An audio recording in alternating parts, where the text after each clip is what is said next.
Howdy, y'all. So I think in addition to me doing readings of poetry and writing and stuff that I write, I'm also gonna read and talk about other poets, like down in history lane and all that jazz.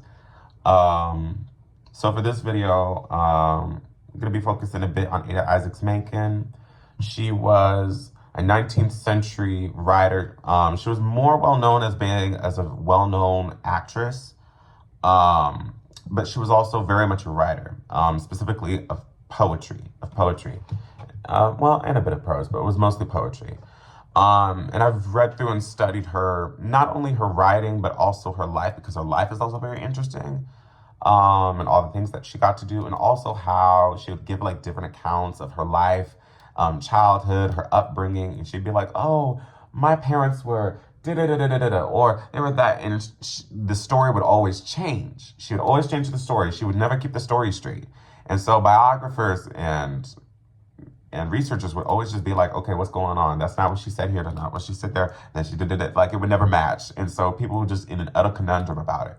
And what I like about her is that you can very easily tell that in her writing that she's very talented and she's very intelligent. Even though she didn't go to college, she didn't have that super high curricular intelligentsia thing. Nah. And yet she was very eloquent. She was very articulate, and also the way that she would describe things. Like if she is um talking about a word or a principle, like say something of justice, like she'll go into it to such a point to where she'll use extensive personification and make it seem as if this subject or this concept is a person or a feeling, or just so clear and vivid a picture, or even just describing it all the way down to a sensation, a feeling, an action, a something, which gets into very deep depth.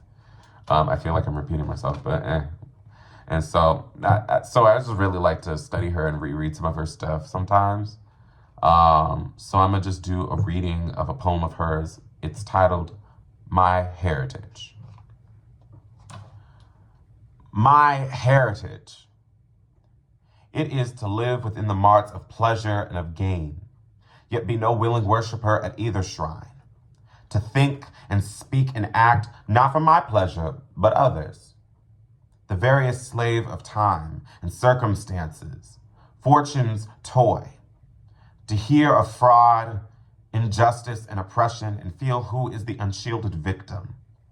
Cold friends and causeless foes.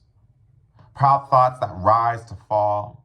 Bright stars that set in seas of blood, affections which are passions lava-like, destroying what they rest upon. Love's fond and fervid tide preparing icebergs, that fragile bark, this loving human heart. O'ermastering pride, ruler of the soul, life with all its changes, cannot bow ye. Soul subduing poverty, that lays his iron cold grasp upon the high free spirit, strength sorrow born, that bends but breaks not in his clasp. All, these are my heritage, and mine to know a reckless human love, all passion and intensity, and see a mist come o'er the scene, a dimness steal o'er the soul. Mine to dream of joy and wake to wretchedness. Mine to stand on the brink of life, one little moment where the freshening breeze steals o'er the languid lip and brow, telling of forest leaf and ocean wave and happy homes and cheerful toil, and bringing gently to this wearied heart its long forgotten dreams of gladness. But turning the fevered cheek to meet the soft kiss of the winds, my eyes look to the sky, where I send up my soul in thanks. The sky is clouded. No stars, no music. The heavens are hushed. My poor soul comes back to me, weary and disappointed. The very breath of heaven that comes to all comes not to me. Bound in iron gyves of unremitting toil, my vital air is wretchedness. What need I any other? My heritage, the shrouded eye, the trampled leaf, wind-driven and soiled with dust, these tell the tale. Mine to watch, the glorious light of intellect burn dimly and expire and mark the soul, though born in heaven, pause in its high career, wave in its course and fall to grovel in the darkness of earth's contamination till even death shall scorn to give a thing so low his welcome greeting. Who would be that pale blue mist that hangs so low in air like hope that has abandoned earth, yet reacheth not the stars in their proud homes, a dying eagle striving to reach the sun, a little child talking to the gay clouds as they flaunt past in their purple and crimson robes, a timid little flower singing to the grand old trees, foolish waves leaping up and trying to kiss the moon, a little bird mocking the stars. Yet this is what men call genius. Ooh, yikes. Just reading it like that just gave me chills. Jeez.